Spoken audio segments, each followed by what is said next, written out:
Well, hello, Faith family, and welcome to our panel discussion today. We're looking at Philippians chapter 4, verses 14 through 23. We've got Dan Herbster with me, and I'm going to start with a question for you, Dan. What impacted you the most from this sermon? Well, there's a lot of great biblical truth there on a topic that can often be sensitive when people, a lot of people have heard sermons about giving, and this is not your average sermon on giving. Thank the Lord. It was very, very biblical, very gospel-centered. I think the thing that really touched me the most, I thought was most powerful, at the very end, Kyle just gave a little snippet of his testimony, and just how looking back, he realized, he heard the gospel as a 6-year-old in a Christian school chapel, and it kind of lay dormant there in his life until he was 16, and God finally brought that to fruition in his life in saving faith.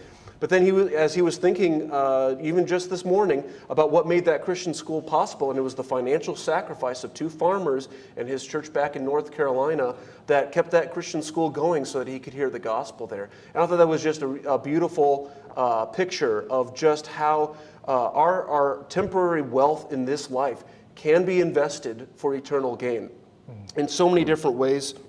And I think that's what Christ is getting at in that parable of the unrighteous mammon. It's not saying greed is good. It's basically saying, hey, you can use some of that wealth, some of the material goods and resources of this life for eternal reward and for stuff that will last for eternity. So I thought that was really one of the most powerful ways to illustrate what Paul is teaching there in the text. Yes. No, thank you. Matthew? Yeah, I love that the sermon had a theme. He talked about how giving is a form of worship. And I always think of worship in this like revelation and response. So because of what we know about God, worship is our response to Him, and giving is a part of that. And I also loved the way he talked about how giving is our way of one way of participating in God's work on earth. So I always think of this story. This is not a text about giving by any means, but the story of when Jesus is entering Jerusalem on the back of a donkey, and he tells the disciples to go down and tell this, get this donkey, and if anyone asks about it, say, hey, the Lord needs it.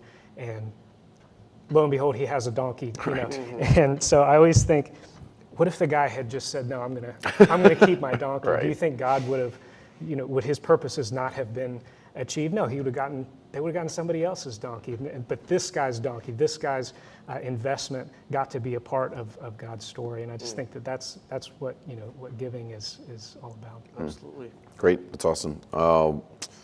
Dan, what are practical ways that we respond to gospel giving? The first one is just start. If you haven't done it yet, just start giving.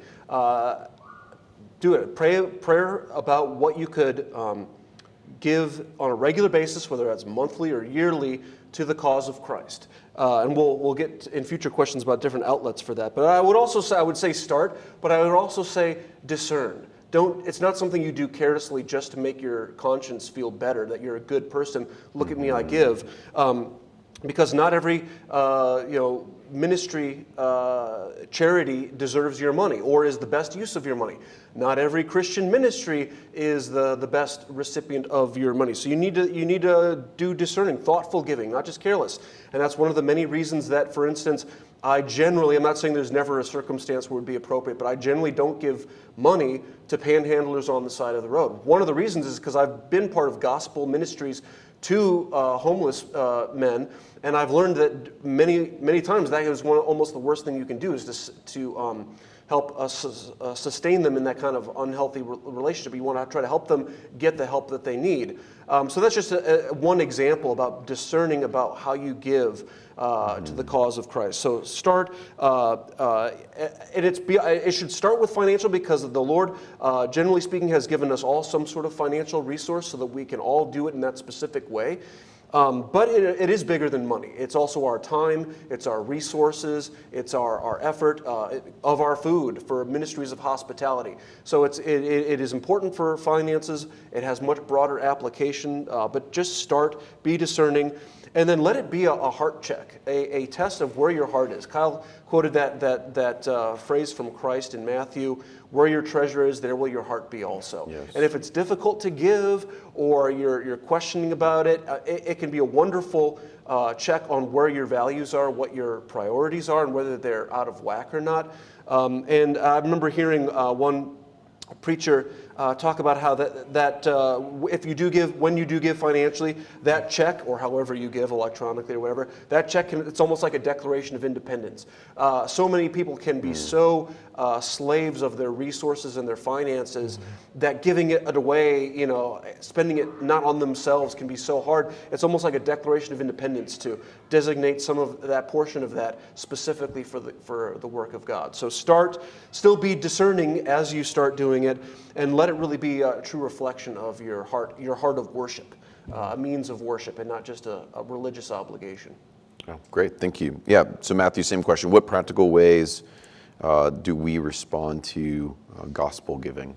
Yeah, I think it's important to think of ourselves not as consumers, but as partners, like what Kyle said.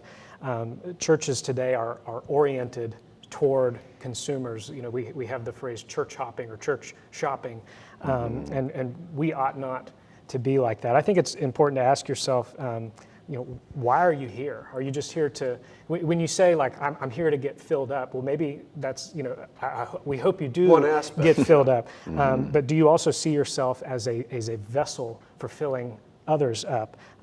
If you can't be at church, do you see it as a detriment to your own self, or do you see it as a detriment to the rest of the church? If you can't be here, you're not able to serve others. So thinking of the local body of the church, of Jesus' church, as a place to be served and to serve as well. Great, awesome. Thank you, great. And then, so the last question I have is just, who should I give to and why? Yeah, I want to be clear here. I don't want to say, thus saith the Lord, where the Lord has not clearly spoken. And as whether you're talking about the tithe, the percentage, or who you should give it to, there's not a lot of clarity. But I do think there's some biblical principles that apply. The giving we heard about today was clearly some sort of, in addition to their local church giving, it was probably a lot of it was routed through their local church probably, but they were supporting Paul, who was an itinerant missionary, basically. So that the example we have here is through your ministries that are going around the world and outside necessarily your neighborhood. But then we also know from New Testament scripture that people are required to honor those who labor for them in the gospel. And Paul, while in certain circumstances he did not require certain churches to support him financially locally, that was the general rule. The expectation was if someone labors to feed you from the gospel, you ought to meet their physical needs. And so there's that strong pattern. It takes money to support a shepherd, especially the ideal is that you have at least one shepherd who can do it full time, devote themselves to the ministry of prayer and the word. And so you need to financially support that person. And so I think my own personal view, and especially we at this church have, we believe, great biblical reason to emphasize the ministry of the local church. I think that should be your number one priority in your financial giving, is to the local church. Pray about some consistent, not just here and there gifts, but what you could consistently do monthly, weekly, yearly basis to support your local ministry. And then also have that global view of supporting mission agencies, missionaries, whether it's our very own missionaries to Honduras, the Woodses that are out through our own church, or other groups. So I think those are two guidelines, I hope. Then, of course, there's the tithe. Kyle dealt really helpfully, just kind of touched on how really the Old Testament tithe, there were several of them, and the New Testament command is just to give generously as you're able. And just in my own personal life, I grew up where the tithe was mentioned a lot, and by God's grace, ever since I've been making any kind of income, I've just made it a regular habit to at least tithe 10% of the gross income to my local church, and then look for opportunities above and beyond to give elsewhere.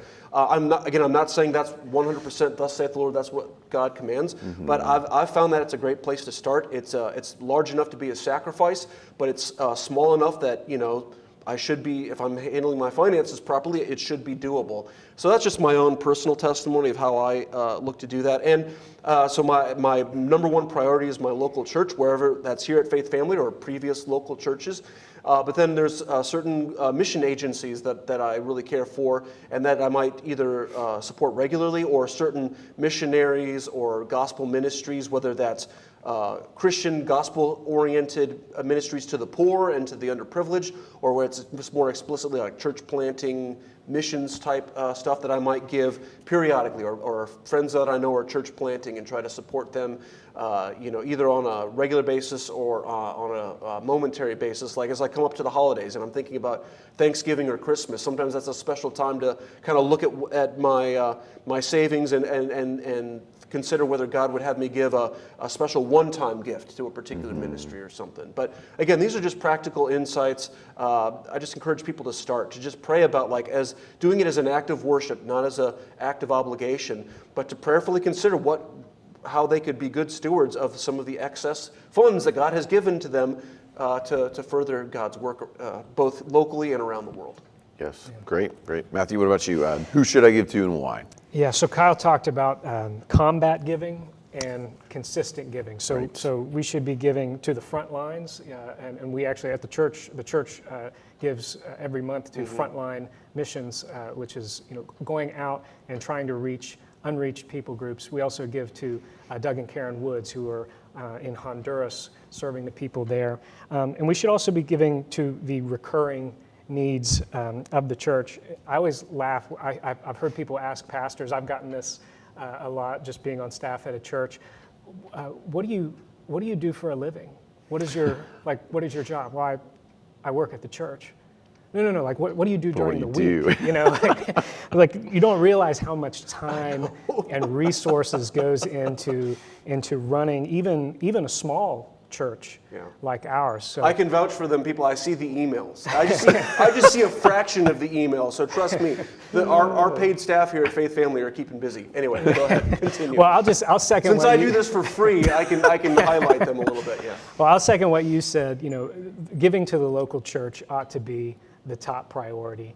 There was a time when I was younger that I didn't give to the local church. I gave to I think it was World Vision or one of those things. It was just so much more romantic. You got a picture in the mail of like a child that you were helping. But don't forget that the local church runs off of gifts from members of the local church, and that has to be the driving force. Yeah.